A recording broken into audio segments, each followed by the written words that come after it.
जय हिंद। इस वीडियो में हम पढ़ेंगे जनसंख्या वृद्धि की समस्या पर निबंध, जो कि क्लास 10th और 12th दोनों क्लास के लिए बहुत ही इंपॉर्टेंट है। तो देखिए, सबसे पहले हेडिंग्स लिखनी है रूपरेखा। रूपरेखा में वे सभी हेडिंग्स लिखनी होती है जिनको हम आगे लिखने वाले होते हैं, ठीक है। जैसे कि फर्स्ट है प्रस्तावना, सेकंड जनसंख्या वृद्धि से उत्पन्न समस्याएं, जनसंख्या वृद्धि के कारण, जनसंख्या वृद्धि को नियंत्रित करने के उपाय, उपसंहार, ठीक है। इस प्रकार से इस निबंध में ये सभी हेडिंग्स डालकर थ्योरी लिख सकते हैं, ठीक है। तो देखिए, सबसे पहले फर्स्ट हेडिंग लिखेंगे यहाँ पर प्रस्तावना। देखिए, आपको याद करने की कोई आवश्यकता नहीं है, आप इस वीडियो को कम से कम 2-3 बार देखें और आप बोर्ड एग्जाम में बना बना कर लिखें, ठीक है। आपको केवल ये हेडिंग्स याद रखनी है। तो देखिए, फर्स्ट हेडिंग क्या है, प्रस्तावना। तो देखिए, जनसंख्या वृद्धि की समस्या भारत के सामने विकराल रूप धारण करती जा रही है। यानी कि जो जनसंख्या वृद्धि की समस्या है ना, वो भारत के सामने विकराल रूप यानी कि विशाल रूप धारण करती जा रही है, ठीक है। यानी कि जनसंख्या जो है बढ़ती जा रही है। सन 1930 से 31 ईस्वी में अविभाजित भारत की जनसंख्या 20 करोड़ थी। यानी कि जिस टाइम हमारा भारत अविभाजित था ना, तब अविभाजित होने पर भी भारत की जो जनसंख्या थी वो 20 करोड़ थी, जो अब केवल भारत में 145 करोड़ के ऊपर पहुंच चुकी है। यानी कि जो भारत की जनसंख्या है ना, वो 145 करोड़ से भी ऊपर पहुंच चुकी है, ठीक है। भारत विश्व का दूसरा सबसे अधिक जनसंख्या वाला देश था, लेकिन अब पहले स्थान पर आ चुका है। यहाँ की जनसंख्या लगातार बढ़ती जा रही है, यानी कि भारत की जनसंख्या लगातार बढ़ती जा रही है, जो एक गंभीर चिंता का विषय है। यानी कि जो जनसंख्या बढ़ती जा रही है ना भारत की, ये एक गंभीर चिंता का विषय है। क्यों है? देखिए, जनसंख्या वृद्धि के कई कारण हैं, जिनमें गरीबी, अशिक्षा और परिवार नियोजन के बारे में जागरूकता की कमी शामिल है। यानी कि कहने का मतलब ये है, जो जनसंख्या वृद्धि के जो कारण है ना, गरीबी के कारण जनसंख्या बढ़ती जा रही है, और अशिक्षा यानी कि ज्ञान नहीं होने के कारण जनसंख्या बढ़ती जा रही है, और परिवार नियोजन के बारे में जागरूकता की कमी शामिल है। यानी कि लोगों को परिवार नियोजन के बारे में जानकारी नहीं है, इसलिए जनसंख्या बढ़ती जा रही है, ठीक है। आगे देखिए, सेकंड हेडिंग लिखेंगे यहाँ से देखकर, जनसंख्या वृद्धि से उत्पन्न समस्याएं, ठीक है। तो देखिए, सेकंड हेडिंग लिख सकते हैं कि जनसंख्या वृद्धि से उत्पन्न समस्याएं। जनसंख्या वृद्धि के कारण कई चुनौतियां उत्पन्न होती हैं। यानी कि जो जनसंख्या बढ़ती जा रही है ना, उससे जो है कई चुनौतियां उत्पन्न होती हैं, जैसे कि गरीबी, बेरोजगारी और संसाधनों की कमी। इसके अलावा जनसंख्या वृद्धि पर्यावरण पर भी नकारात्मक प्रभाव डालती है। यानी कि जनसंख्या वृद्धि के कारण गरीबी बढ़ती जा रही है, बेरोजगारी बढ़ती जा रही है और संसाधनों की कमी होती जा रही है। इसके अलावा जनसंख्या वृद्धि जो है ना, ये पर्यावरण पर भी नकारात्मक प्रभाव डालती है। आगे लिखेंगे, भारत में पहले लघु उद्योग बहुत थे, जिससे करोड़ों लोगों का पेट भरता था। यानी कि भारत में पहले लघु यानी कि छोटे छोटे उद्योग बहुत थे, जिससे करोड़ों लोगों का पेट भरता था। अब बड़ी मशीनों और उनमें अधिक शक्तिशाली कंप्यूटरों के कारण लाखों लोग बेरोजगार हो गए। यानी कि अब क्या है, बड़ी बड़ी मशीनें आ गई हैं और अधिक शक्तिशाली जो है कंप्यूटर आ गए हैं, जिनके कारण जो घंटों का काम मिनटों में हो जाता है, जिसके कारण जो है लाखों लोग बेरोजगार हो गए और अधिक अधिक होते जा रहे हैं। यानी कि और भी आगे बेरोजगारी बढ़ती चली जा रही है, जिसका समाधान किसी के पास नहीं है। वह है सीमित भूमि की समस्या, ठीक है। सबसे बड़ी समस्या क्या है? सीमित भूमि की समस्या, यानी कि भूमि की कमी है, जितने लोग हमारे भारत में हैं, ठीक है। भारत की जनसंख्या की लगभग 2.4% ही है। यानी कि जो लोगों के पास भूमि है ना, वो भारत की जनसंख्या की लगभग 2.4% ही है, जबकि यहाँ की जनसंख्या विश्व की जनसंख्या की लगभग 17% है। यानी कि भारत की जो जनसंख्या है ना, वो विश्व की जनसंख्या की लगभग 17% है। अतः कृषि के लिए भूमि का अभाव हो गया है, ठीक है। उसके बाद आगे नेक्स्ट हेडिंग लिखेंगे, जनसंख्या वृद्धि के कारण भारत में आज भी बच्चों का जन्म ईश्वर की देन माना जाता है।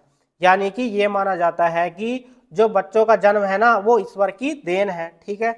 इस प्रकार से भारत में आज भी बच्चों का जन्म ईश्वर की देन माना जाता है। समाज का पढ़ा लिखा वर्ग भी इस तथ्य को स्वीकार करने के लिए तैयार नहीं होता है कि जनसंख्या वृद्धि को हमारे द्वारा रोका जा सकता है। यानी कि जो समाज में पढ़ा लिखा वर्ग है ना, पढ़ा लिखा वर्ग भी आज भी इस तथ्य को स्वीकार करने के लिए तैयार नहीं है कि जनसंख्या को हमारे द्वारा रोका जा सकता है। ठीक है, जितने हाथ होंगे उतना ही काम बढ़ेगा, यानी कि वो सोचते हैं कि जितने हाथ होंगे उतना ही काम बढ़ेगा, लेकिन वह इस तथ्य को भूल जाते हैं कि 2 हाथ के साथ एक पेट भी बढ़ेगा। ठीक है, यानी कि वे जो है इस तथ्य को भूल जाते हैं कि 2 हाथ के साथ एक पेट भी बढ़ेगा, जिसकी अपनी आवश्यकताएं होंगी। अंधविश्वास और अशिक्षा के अतिरिक्त जनसंख्या वृद्धि के अन्य विशेष कारण भी है, जैसे बाल विवाह, बहु विवाह, दरिद्रता, मनोरंजन के साधनों का अभाव और गर्म जलवायु एवं वंश वृद्धि के लिए पुत्र की अनिवार्यता आदि। ठीक है, ये सभी कारण जो है जनसंख्या वृद्धि के कारण है। उसके बाद देखिए नेक्स्ट हेडिंग लिखेंगे, जनसंख्या वृद्धि को नियंत्रित करने के उपाय, यानी कि जनसंख्या वृद्धि को नियंत्रित करने के क्या उपाय हैं। जनसंख्या वृद्धि को नियंत्रित करने का सबसे स्वाभाविक और कारगर उपाय तो संयम यानी कि ब्रह्मचर्या ही है, यानी कि ब्रह्मचर्या के द्वारा जो है जनसंख्या पर नियंत्रित किया जा सकता है। इससे नर नारी समाज और देश सभी का कल्याण है, यानी कि इसमें जो है नर नारी और समाज और देश सभी का कल्याण है। किंतु वर्तमान भौतिकवादी युग में जहां अर्थ और काम ही जीवन का लक्ष्य बन गए हैं। ठीक है, क्या चीज, यानी कि अर्थ मतलब पैसा और काम यानी कि जो काम वासना है, यानी कि अर्थ और काम ही जीवन का लक्ष्य बन गए हैं। यहाँ ब्रह्मचर्य पालन आकाश कुसुम हो गया है। फिर सिनेमा, पत्र पत्रिकाएं, दूरदर्शन आदि प्रचार के माध्यम ही वासना को उद्दीपन करके पैसा कमाने में लगे हैं। यानी कि जो सिनेमा है ना, सिनेमा, पत्र पत्रिकाएं, दूरदर्शन आदि प्रचार के माध्यम से भी वासना को उद्दीपन करके पैसा कमाने में लगे हुए हैं। ठीक है, उधर अशिक्षा और बेरोजगारी इसे हवा दे रही है, यानी कि अशिक्षा जो लोगों को गलत जानकारी दी जा रही है, अशिक्षा और बेरोजगारी इसे हवा दे रही है। जनसंख्या वृद्धि को नियंत्रित करने के कई उपाय किए जा सकते हैं, यानी कि जनसंख्या को नियंत्रित करने के देखिए क्या क्या उपाय हैं।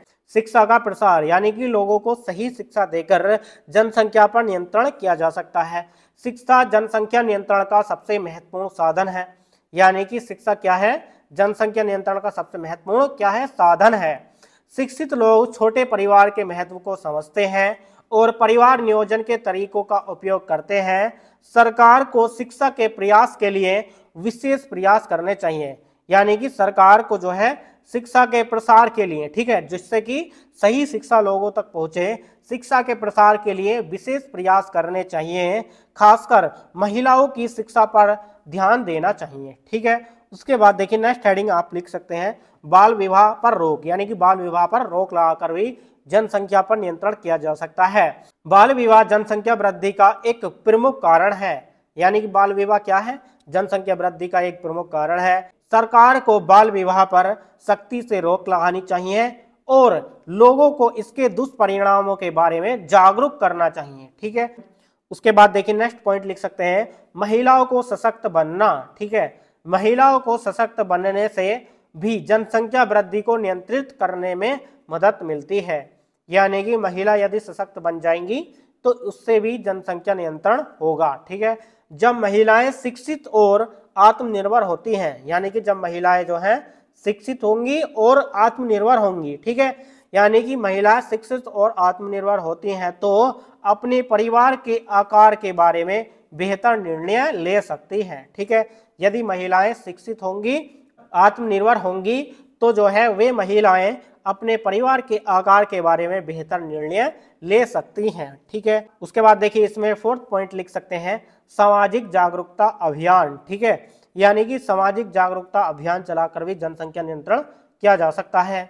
जनसंख्या वृद्धि के दुष्प्रभावों के बारे में लोगों को जागरूक करने के लिए सामाजिक जागरूकता अभियान चलाने चाहिए, यानी कि जनसंख्या वृद्धि के जो है दुष्प्रभावों को बताकर जो है लोगों को जागरूक करना चाहिए और सामाजिक जागरूकता अभियान चलाने से जनसंख्या पर नियंत्रण होगा। ठीक है, इस अभियान में विभिन्न माध्यमों का उपयोग किया जा सकता है, जैसे कि नुक्कड़ नाटक, पोस्टर और टेलीविजन। ठीक है, यानी कि नुक्कड़ नाटक के द्वारा इसमें मदद मिलेगी और पोस्टर और टेलीविजन विज्ञापन के द्वारा जो है इस प्रकार से लोगों को जागरूक करके जनसंख्या को नियंत्रित किया जा सकता है। ठीक है, उसके बाद देखिए लास्ट हेडिंग लिखेंगे इसमें उपसंहार।